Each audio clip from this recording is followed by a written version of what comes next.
Salam Namaste, selamat datang di Tika Channel. Hai teman-teman, semoga dalam keadaan sehat dan berbahagia. Nah, sesuai judul kita ya hari ini, bagaimana menjadi negatif di maraknya kasus positif corona ya teman-teman. Nah, jadi saya akan sharing beberapa, ini juga dari pertanyaan teman-teman saya yang bagaimana caranya memulai untuk hidup sehat ya. Saya bagikan yang pertama, resepnya adalah kita mulai menggali, kita mulai banyak mencari informasi-informasi apa yang mau kita rubah dari dalam hidup kita atau diri kita. Nah, pertanyaan yang pertama adalah apakah Anda merasa nyaman dengan kehidupan Anda sekarang, dengan diri Anda, dengan kualitas hidup Anda yang sekarang? Nah, itu pertanyaan yang teman-teman bisa jawab. Ketika iya, oke, kalian boleh tetap berbahagia ya. Kalau tidak, berarti apa yang mau kalian ubah dari diri kalian? Nah, teman saya pernah mengatakan ya, dia bilang dia ingin memulai untuk hidup sehat, tapi dia tidak tahu memulai dari mana. Dia tidak suka makan sayur, dia tidak suka makan buah. Jadi saya juga bingung ya. Kadang-kadang kalau yang saya kembali lagi ke diri saya ya, saya juga awalnya saya tidak suka makan sayur. Saya juga ya beberapa buah yang saya pilih ya. Tetapi dari situ saya belajar untuk bereksplorasi dengan lidah saya, rasa. Jadi kadang kita berpikir, oh saya tidak suka, kita sudah melabelkan hal itu dan padahal kita belum pernah mencoba. Nah, coba, kalau saya selalu ya coba dulu, baru kemudian saya bisa bilang saya suka apa tidak gitu ya. Jadi buat teman-teman yang masih berada di titik itu ya tidak apa-apa, tapi buka kembali rasa kalian. Mungkin ada yang berbeda, kadang-kadang kita tidak sadar. Makanan dianggap sebagai obat. Jika kita kembali ke dasar, makanan dapat memberikan nutrisi ke tubuh kita atau malah memberikan makan penyakit. Jadi lebih baik kita menggunakan makanan untuk nutrisi dalam tubuh. Di dalam makanan yang dikonsumsi secara tepat waktu dan dengan cara yang benar, proses ini justru menjadi detoksifikasi dan menyembuhkan diri kita sendiri. Jangan membebani tubuh Anda dengan makanan yang berlebihan, baik jumlah ataupun prosesnya. Selingi dengan berpuasa. Makan dengan penuh kesadaran, karena kita sebenarnya makan lebih banyak daripada porsi yang tubuh kita butuhkan.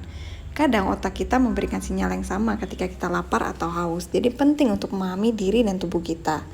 Ini semua tentang kita menjaga tubuh kita tetap harmonis. Di musim pandemi ini, di mana semua orang sedang berjuang dalam porsinya masing-masing, yang kita bisa usahakan adalah memperbaiki diri agar tetap sehat. Mulai merubah pola makan, minum, olahraga, dan cara berpikir ke arah yang lebih baik. Semua itu untuk menjaga imunitas tubuh kita.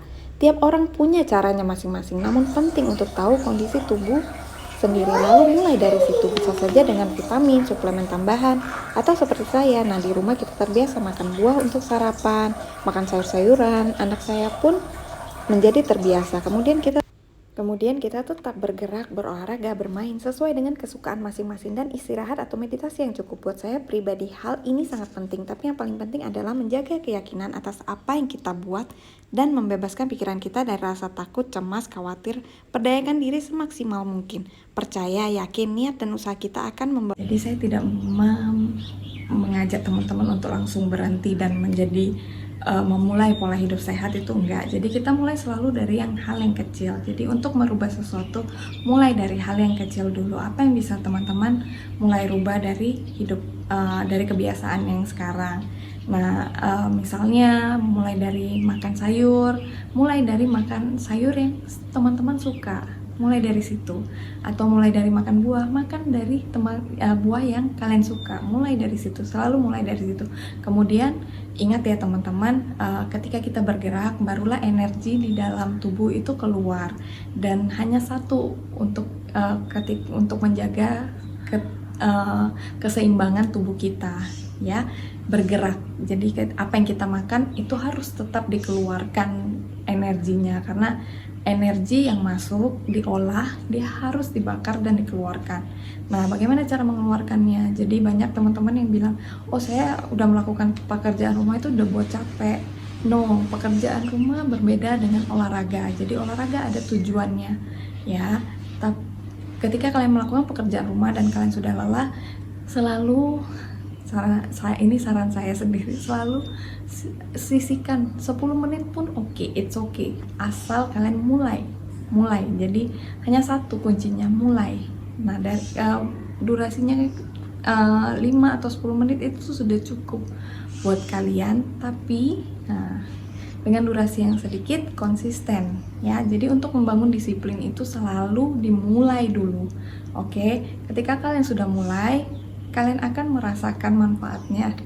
Jadi kalian akan memulai membangun kesadaran itu, dan nanti tanpa disuruh pun rasa malas itu mulai hilang ya dengan sendirinya. Jadi ingat, ketika memulai sesuatu itu selalu mulai dari hal yang kecil, baru bisa kita melihat hal yang besar ya.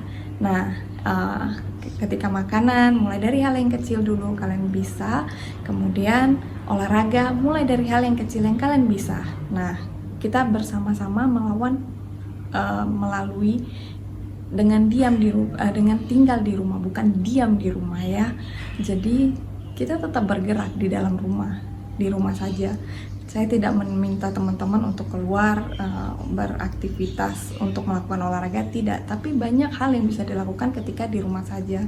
Jadi nanti pun saya akan akan membuat video untuk yoga di rumah ya, yang teman-teman bisa ikuti. Nah, sekarang saya hanya memberikan kesadaran, membangun kesadaran untuk memulai sesuatu. Jadi saya banyak lihat ya video-video yang benar-benar menyedihkan ya. Kadang-kadang kalau kita bilang ya kita seperti tidak berdaya di rumah saja. Tidak berhenti di situ, berhenti menjadi korban keadaan. Kita berdaya, kita bisa merubah diri kita walaupun kita di rumah saja. Nah, mulai dari sekarang, ketika kita di rumah saja, kita pun bisa melakukan apapun yang kita mau. Apalagi di zaman sekarang, nggak ada lagi alasan, saya nggak punya ini itu, no. Kita bisa merangkul semua melalui handphone ya teman-teman. Jadi melalui benda segi 4 ini kita bisa melakukan apapun tanpa batasan ya. Nah, mulailah belajar menjadi berdaya, tidak selalu mengeluh. Oke, kita belajar untuk bersyukur dan berdaya. Saya tahu kondisi kita berbeda, kondisi setiap orang berbeda, tapi hanya satu yang saya selalu ucapkan kepada diri saya, biarpun kondisi kita berbeda, kita tetap memerangi satu, untuk memerangi angka kasus yang semakin tinggi ini ya. Jadi sekali lagi, semoga ini bermanfaat buat teman-teman semua. Apa yang saya sharingkan di channel saya bisa membantu teman-teman menghadapi ya, kita sama-sama saling membantu untuk menghadapi situasi sekarang ini.